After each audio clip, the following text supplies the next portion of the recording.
Nós estamos começando uma nova campanha hoje. Eu postei isso no Facebook, pois Deus encheu meu coração e eu quero compartilhar com os irmãos acerca desse novo tempo, né? Onde nós vamos estar vivenciando aqui, em nome de Jesus, todas as quartas, essa nova campanha.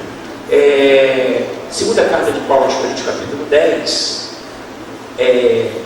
o nosso tema vai ser quase aquele filme. O filme é Quarto de Guerra, vai ser Quarta de Guerra. A diferença, a gente só sai do quarto e vem para a quarta. Amém? Amém. Então, nosso tema vai ser Quarta de Guerra. Nós vamos falar sobre batalha espiritual. Baseado em quê?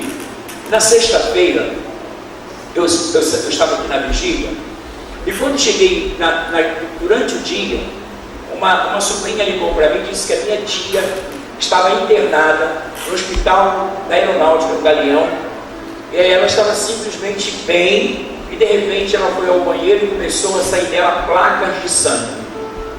Foi levada ao médico, o médico fez todos os exames, não conseguiu diagnosticar a origem do mal e nem sabia do porquê ela estava vivendo aquilo, porque não havia dores. Simplesmente de dentro do corpo dela saíram placas de sangue. E eu orei aqui na vigília e pela manhã, depois do devocional, peguei o telefone e liguei e conversei com ela e eu disse assim: eu quero orar pela senhora. E eu comecei a orar. E na oração, Deus impulsionou meu coração para desautorizar aquele mal. Existem situações que se travam no campo da saúde ou da enfermidade, que são espíritos de enfermidade. E Jesus soube lidar com esses espíritos, né? E algumas vezes, irmãos, nós lidamos com esses espíritos, só que nós não sabemos com quem nós estamos lidando. E eu orava e repreendia. Eu me lembro que eu fui para a sala, ajoelhei e comecei a orar ao telefone por ela, e para a glória de Deus, no domingo ela teve alta e não foi encontrado mais nada. Sabe por quê? Era um espírito de enfermidade. E eu tenho, Deus tem nos levado para esse lado. No sábado agora, pela manhã, eu vou estar com a bispa, ministrando numa conferência sobre batalha espiritual, como preparar sua família, seus filhos para a guerra. Então, como Deus tem norteado a nossa semana dentro dessa ótica de guerra, de batalha, eu acredito que Deus tem algo poderoso a fazer por nós, em nome de Jesus. Quantos dizem amém? Amém. Então, abra comigo, por favor, esse tema tão oportuno, tão propício para a noite, em razão desse comentário, né? Segunda carta de Paulo aos Coríntios, capítulo 10, tão somente o verso 4, tão somente o 4, diz assim: porque as armas da nossa guerra não são carnais, mas sim poderosas em Deus para destruição das fortalezas. Curva sua cabeça, querido Pai, em nome de Jesus, na força e no poder que há no Teu nome, e pela direção do Espírito Santo, nós damos início a uma campanha de guerra, pois nós estamos inconformados com esta virose, com o chikungunya, com a zika, com a HN1, com todas essas situações, essas pestes que têm assolado, devastado a saúde dos homens. Nós, enquanto igreja, nos levantamos nesta noite em prol de nós, do nosso casamento, da nossa casa, dos nossos filhos, tudo que somos, tudo que temos, e já de antemão nós estamos desautorizando toda e qualquer ação, retaliação que poderá vir sobre cada um. Nós nos colocamos debaixo do sangue de Jesus e pedimos ao Senhor por mais uma vez: dirija-nos, e a glória será sempre do Senhor, em nome de Jesus. Diga aí para o seu irmão: Deus tem uma palavra poderosa para nós.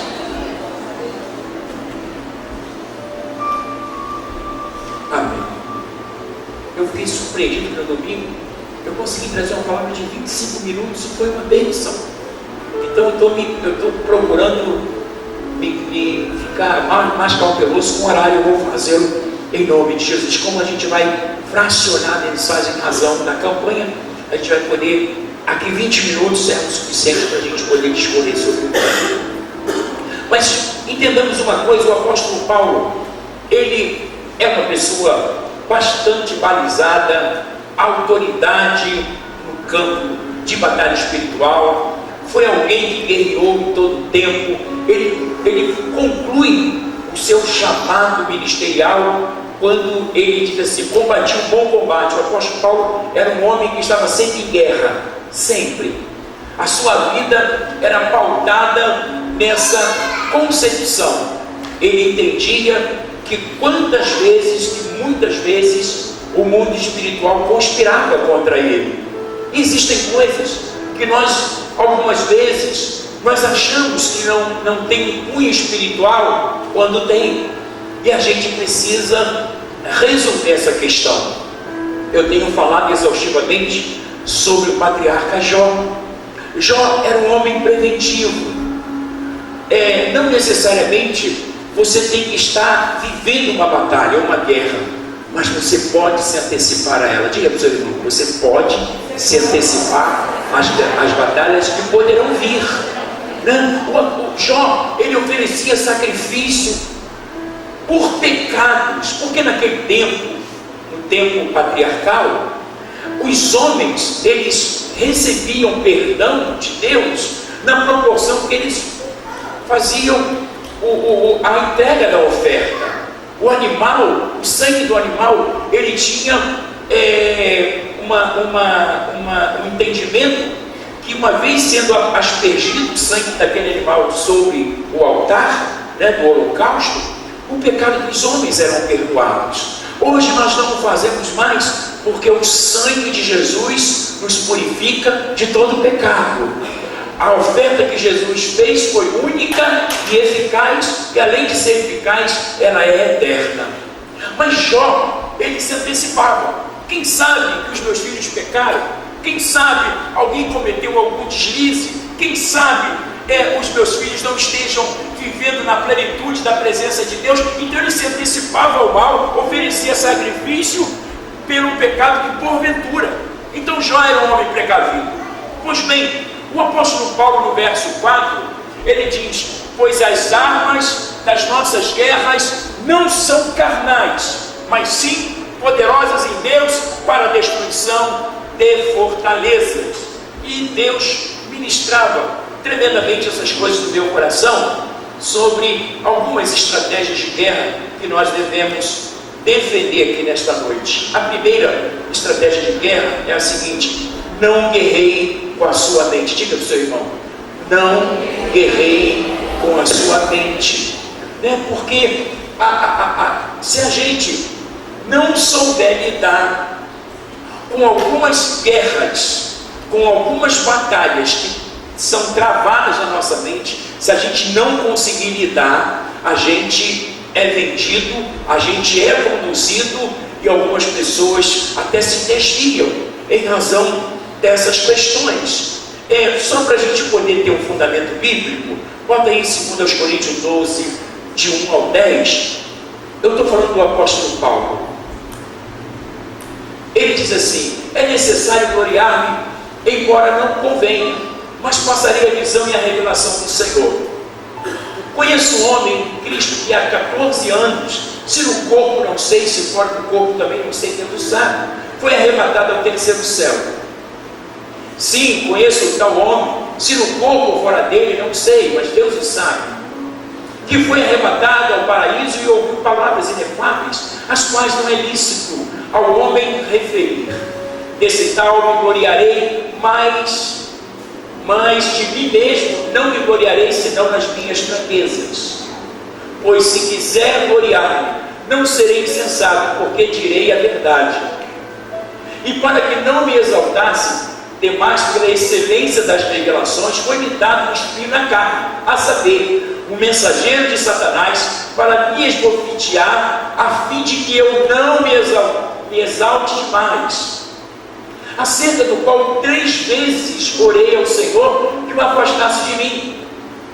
E ele disse: Paulo, a minha graça te basta, porque o meu poder se aperfeiçoa na fraqueza. Vou correr por aqui. Fala de batalha espiritual, precisa assim acontecer. Eu estou acostumado, irmãos. Fica tranquilo que no final dá tudo certo. Eu tenho que vencer. Aí ele diz assim, versículo 9: e disse: a minha graça te basta, porque o meu poder se aperfeiçoa na fraqueza. De boa vontade, se quiser botar uma pote, de boa vontade, pois me gloriarei nas minhas fraquezas, para que em mim habite o poder de Cristo. Por isso, sinto prazer nas fraquezas, nas injúrias, nas necessidades, nas perseguições, nas angústias por amor de Cristo, porque quando estou fraco, sou forte. Ou seja, o apóstolo Paulo foi arrebatado. Ele está falando de um homem, mas esse homem é ele mesmo. Ele foi arrebatado até o 3º céu. Ele teve uma revelação poderosa, que ele diz que não convém falar, que ele ouviu coisas inefáveis. Em razão disso, ele entrou numa batalha. Quantas vezes nós, por recebermos de Deus uma revelação do seu chamado, revelação da sua vontade, quando nós nos quebrantamos, quando nós resistimos o diabo, quando a gente sabe que Deus nos chamou para essa geração, para fazer a vontade dele, por conta disso, a gente entra numa batalha. Mas é uma batalha boa. Por que é uma batalha boa? Porque em Jesus nós somos mais do que vencedores, né? É o tipo de batalha que você entra sabendo que você é vencedor. Diga para o seu irmão: existem batalhas que você já entra sabendo que é vencedor, porque em Jesus somos mais do que vencedores.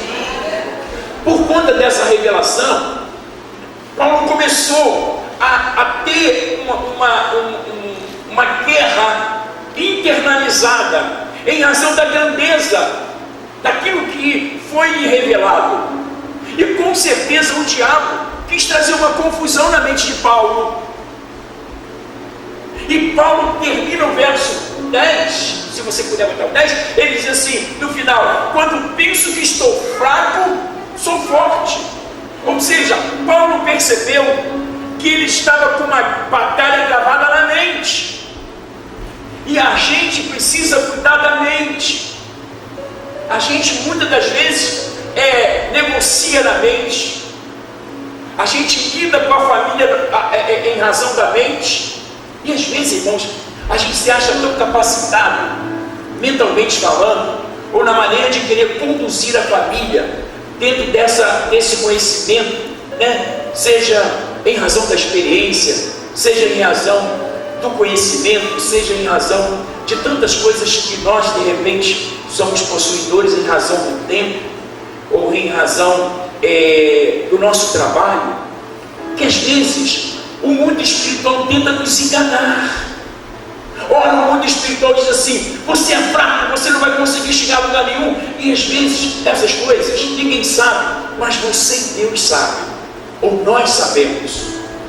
E algumas vezes nós vamos precisar rever esses conceitos, tomar cuidado para a gente não ser enganado, né? Então Paulo está dizendo: pelo que sinto prazer nas fraquezas, nas injúrias, nas necessidades, nas perseguições. Por quê? O diabo começou a falar para ele: olha, depois que você serviu a Deus, e quando você servia a Deus, você perseguia a igreja, matava a igreja, assolava os crentes, né? E depois que você passou a fazer a vontade de Deus, olha o que passou a acontecer contigo. Você passou a propagar a fé, você passou a propagar o evangelho, mas olha as situações que você tem travado. Então Paulo, ele está travando nesse momento aqui uma guerra na sua mente. Ele diz: pelo que sinto prazer nas fraquezas, nas injúrias, nas necessidades, nas perseguições, nas angústias, por amor de Cristo, porque quando estou fraco, diabo, aí você tem que sair fora, porque agora eu estou forte.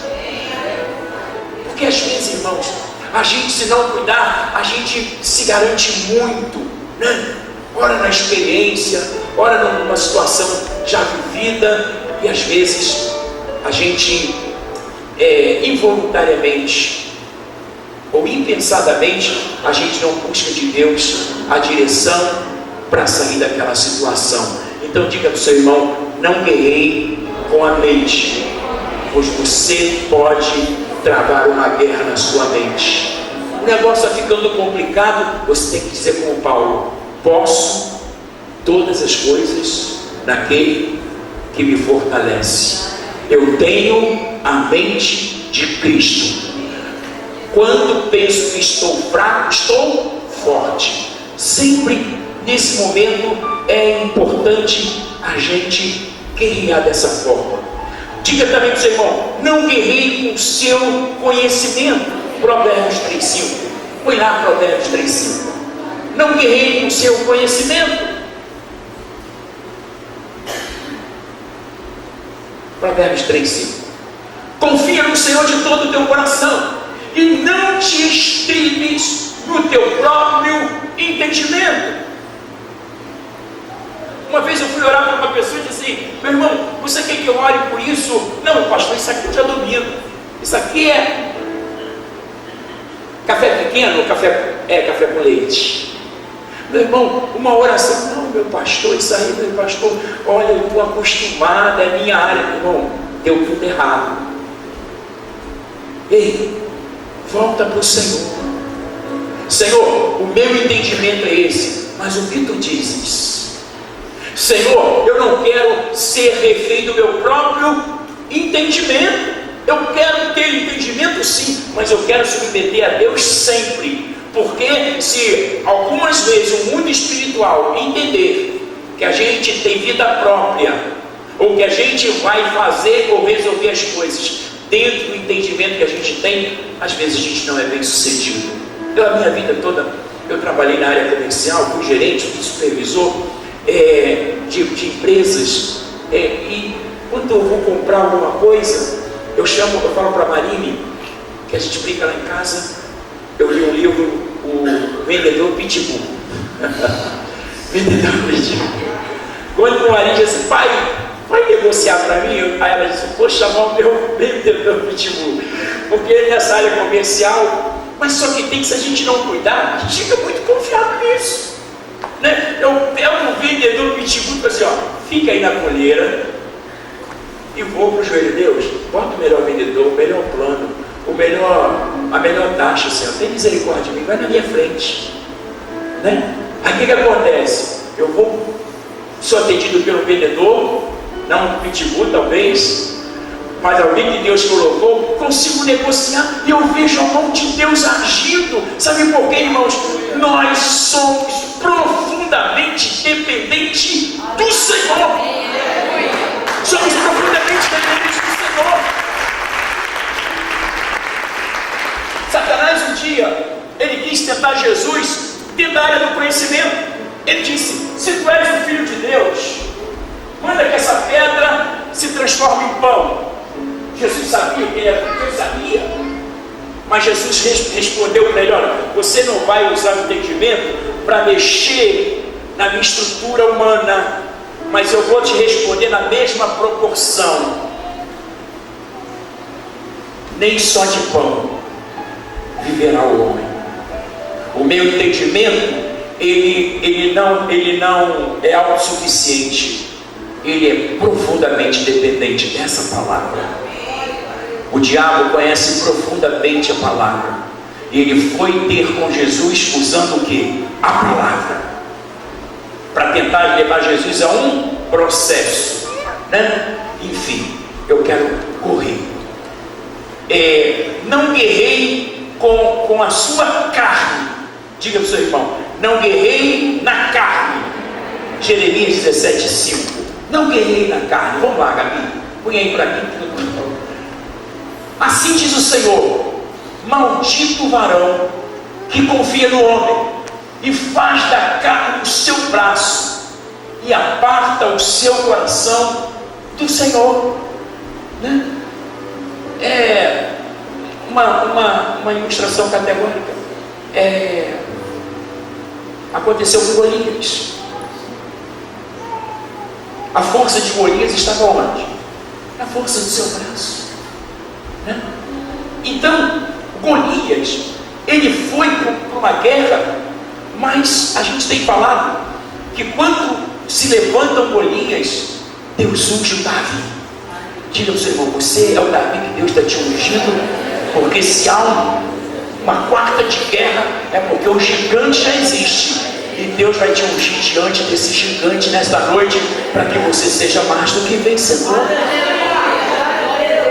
Mas algumas vezes, involuntariamente, a gente confia muito, irmãos, na força do nosso braço. Eu me lembro que uma vez eu vinha lá da igreja de Bangu com a minha família. Eu já dei esse relato aqui, mas vou fazê-lo porque Deus está colocando no meu coração. E o meu carro, ele já estava bem velhinho, ele estava quase dizendo assim, eu não aguento mais andar. Ele chegou a 298 quilômetros rodados. E eu me lembro que deu um problema, e eu desci no carro e disse assim, isso aí é cebolão, já andava com cebolão reserva no carro. Eu já ia na hora lá do cebolão, tirava a cebola velha, botava a cebola nova e fazia aquela salada e o carro andava. Mas eu desci naquela força do meu braço de poder trocar o cebolão, e não era o cebolão. Era 2:30 da manhã, eu com 3 filhos adolescentes dormindo, as crianças ainda eram adolescentes, e eu fui lá cheio de técnica, e eu disse, olha, não deu certo. Eu estava num lugar assim que era um breu, 2 e pouca da manhã, ali, antes de entrar ali em direção a Maricá, não tem um lugar ali bem escuro, uma subida? Estava ele, Deus ali e as crianças e netos. Falei, Senhor, eu achei que era um cebolão. Eu falei, só pegar o cebolão, comecei a arregaçar a manga, mas isso aqui resolve. E não era aquilo, o meu desespero. E de repente chegou alguém e disse assim, o senhor precisa de ajuda? Eu disse, olha, eu sei o que aconteceu com o meu carro, eu sei que foi o cebolão. Eu sou mecânico, o senhor deixa eu dar uma olhada? Eu posso olhar, meu irmão. Rapaz, você é um anjo, você apareceu nesse deserto, só Deus. Eu sou servo de Deus, sou pastor, estou vindo da igreja. É, pastor, então bênção, legal. Deixa eu olhar para o senhor. E ele olhou e disse assim para mim, vira o motor. E eu virei o motor e pegou. Aí eu desci do carro e fui agradecer. Aonde estava aquela pessoa? Sumiu. Sabe por quê? Porque depois, aí você vai dizer, pastor, estou dizendo para vocês diante do Senhor, tem necessidade de falar ou de aumentar. Aquela pessoa subiu. Mas antes, quando eu voltei para o carro, eu disse, poxa Deus, me perdoa, tem misericórdia de mim. Eu achei que seria fácil, como das outras vezes. Era só trocar, arregaçar a manga. É isso que Deus está dizendo. Às vezes a gente tenta resolver na força do nosso braço. Às vezes a gente pensa assim, uma coisa tão ínfima, tão pequena, que eu vou resolver. Deus, na verdade, quer cuidar de nós nos mínimos detalhes. Diga ao seu irmão, Deus quer cuidar de você nos mínimos detalhes. Nos mínimos detalhes. Coisas que você nem imagina que Deus quer cuidar. Ele quer cuidar porque Ele é o Senhor. E algumas vezes, irmãos, o diabo tenta nos frustrar, ou ele tenta dizer para nós que não valeu a pena. E o mundo espiritual dizia, poxa, você está vindo da igreja, você aí, né, está servindo a Deus, agora você está na estrada, 2 e pouca da manhã. E eu fiquei ali no meu cantinho, entrei dentro do carro, e eu falei assim, Senhor, me perdoa, porque eu sei, Senhor, que o Senhor vai mandar a resposta. Você pode abraçar o seu irmão e dizer assim, ó, se você está me dentro, você agora está recebendo a resposta do Senhor. Diga assim para ele, assim diz o Senhor, eu vou tomar essa causa nas minhas mãos e eu vou guerrear como nunca guerreei, e tu saberás que eu sou o Senhor que te chamou e que te fortaleço com a destra da minha justiça. Aleluia. Aleluia.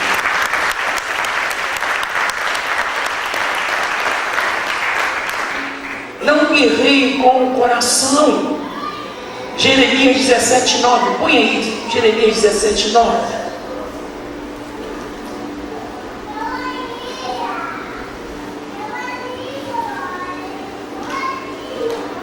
Você pode ler comigo? Enganoso é o coração, mais do que todas as coisas, e perverso. Quem o poderá conhecer? Quem o poderá conhecer? A gente, às vezes, guerreia com o coração, né? Tem momento que é claro que você tem que colocar o coração, porque senão você fica insensível. Mas às vezes nós somos traídos pelo nosso próprio coração. Às vezes a gente quer tomar uma decisão e a gente está tão ansioso para tomar aquela decisão que a gente quer buscar o resultado, e a gente, ao invés de orar e pedir a Deus a resposta, a gente é enganado por achar que haverá resposta se não houver uma total submissão a Deus. E algumas vezes, irmãos, nós somos roubados, né? Às vezes a gente quer ser bom demais, e se a gente não cuidar, a gente pode, não é que a gente vai falar isso, mas o que fica caracterizado é que às vezes a gente quer ser mais bom do que o Senhor. Nós, lá na igreja de Bangu, todas as quintas-feiras aparecia uma família precisando de alguma coisa, e a gente sempre ajudava. E um dia o Senhor disse assim para nós: olha, vocês estão sendo roubados, porque há tempo para a gente dar uma oferta, há tempo para a gente poder abençoar alguém, há tempo para a gente socorrer alguém. A gente tem que ter direção de Deus, né?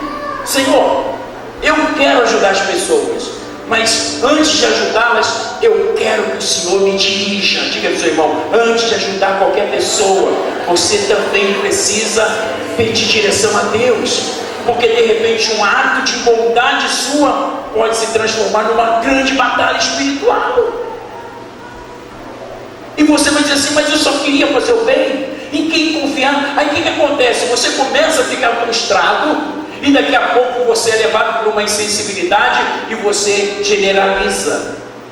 E de repente Deus vai trazer alguém que você deve ajudar, e você vai estar tão retrancado que você não vai fazer o que Deus te mandar fazer. Então Jeremias está dizendo que enganoso é o coração do homem, e ele não é só enganoso, ele é perverso. Quantas vezes nós decidimos errado, achando que estamos certos? Quantas vezes a gente é envolvido sentimentalmente num processo quando a gente deveria ser imparcial? Quantas vezes a gente age pelo coração e a gente abandona a razão? Eu queria falar dos dois extremos: razão e coração. O que é melhor, pastor? O equilíbrio. Traga os dois. Traga os dois. Tempera. Modula isso aí. Traz os dois. Porque a razão é importante e o coração também. Mas se a gente for para os extremismos, a gente poderá entrar numa batalha. Isso hoje à noite é só um início. Aí você vai perguntar: onde e como devo guerrear? Aí eu vou finalizar Romanos 8,16. Põe lá, eu queria depois orar com vocês, só para a gente fazer uma introdução do que vai ser a nossa quarta de guerra. Você pode ficar de pé comigo? Leia comigo, irmão, sonhe alta voz. O Espírito mesmo testifica com o nosso Espírito que somos filhos de Deus. Por mais uma vez: o Espírito mesmo testifica com o nosso Espírito que somos filhos de Deus. Diga para o seu irmão: você é filho, e Deus vai guerrear as tuas guerras. Diga: cuidado com a tua mente, cuidado com o teu braço, cuidado com o teu entendimento e cuidado com o teu coração. Confia no Senhor e espera nele, e o mais ele tudo fará. Amém.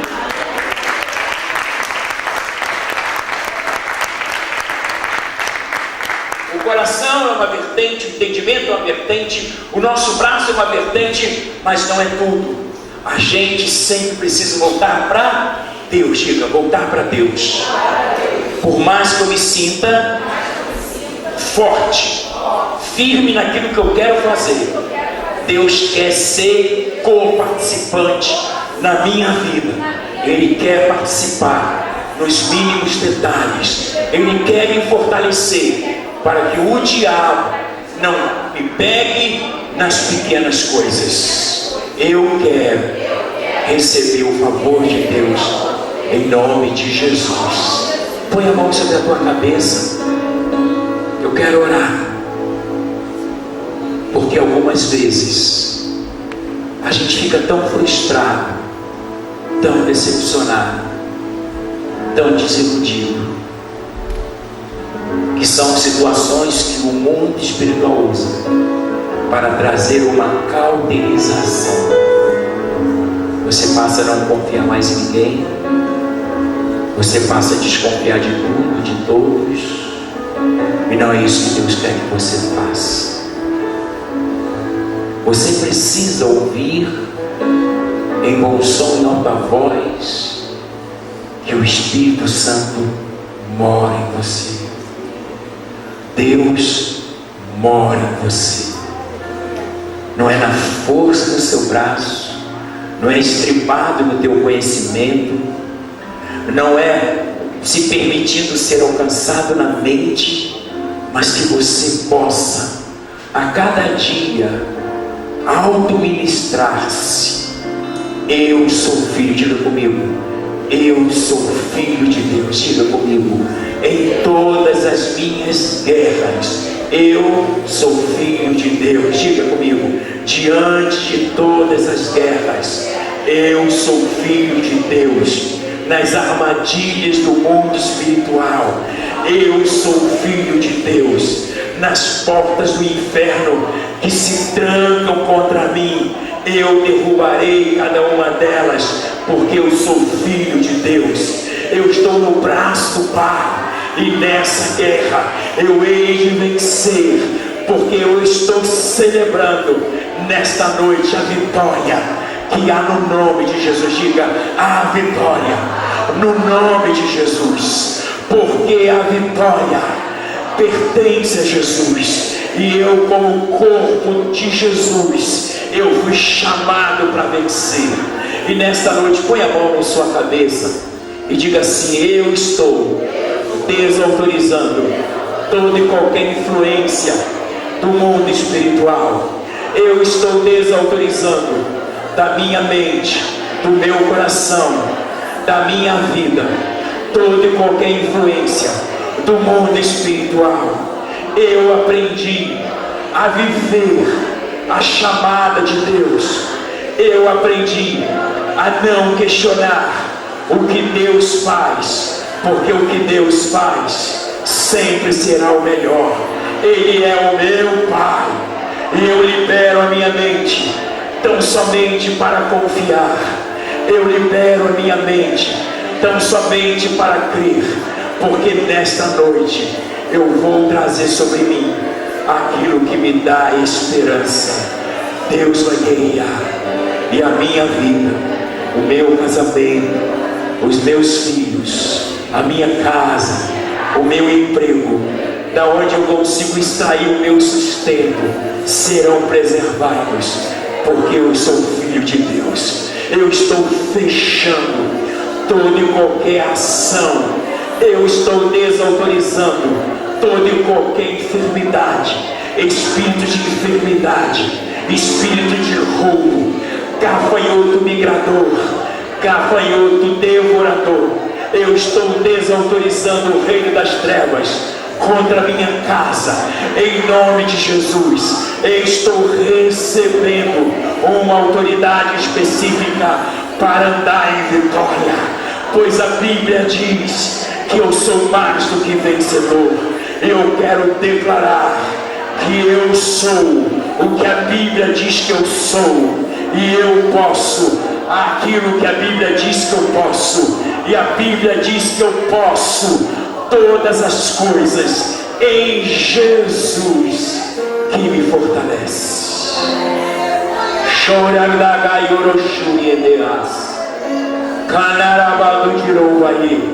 Eu queria que você abraçasse o seu irmão. Eu ainda quero orar. Pai, eu quero colocar cada um de nós debaixo desse poder, debaixo desse sangue. Não aceitamos o roubo, não aceitamos o fracasso, não aceitamos as enfermidades, em nome de Jesus. Não aceitamos nenhum sequestro mental, emocional, espiritual. Nós não aceitamos nos tornar reféns do nosso silêncio, das nossas variações, dos nossos pensamentos que não são bons. Nós estamos desautorizando toda e qualquer flechas contra nós. Nós as quebramos, e nós declaramos que estamos guardados e preservados em nome de Jesus. Declaramos que a nossa casa, a nossa família está preservada pelo sangue de Jesus, em nome de Jesus, em nome de Jesus. Diga comigo pela terceira vez, em nome de Jesus. Pela quarta vez, diga em nome de Jesus. Pela quinta vez, diga em nome de Jesus. Pela sexta vez, diga em nome de Jesus. E pela última e sétima vez, diga em nome de Jesus. Aleluia. Em nome de Jesus. Cantemos em nome de Jesus. Vai acontecer. Exponho o meu corpo.